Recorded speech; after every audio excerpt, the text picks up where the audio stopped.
Okay, so I'm back in the art cheat sheet, and what we can see here is in the transform section, there's this package called forcats. So this is what we're primarily going to be using in this section of the course.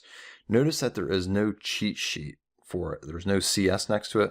So what I'm going to do is instead point you to the documentation. So if you just click this link, and I'm going to right click and open a link in a new tab, and then I'm going to go up to it. So this is the documentation for forcats, and what I want to do is I want to point you to on this reference tab.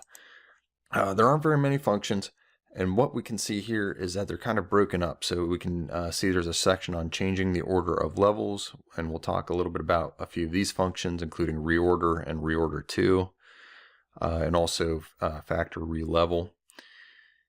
There's changing the value of levels, so we'll talk about factor lump.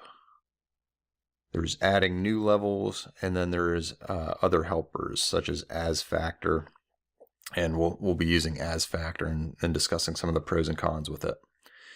Okay, so this is the documentation. I just wanted to point you to this since there's no cheat sheet. I want to show you where you can get to some of the documentation for specific functions. You can click on these the functions and then get the examples that way and see if it might be something that'll work for what you're trying to do.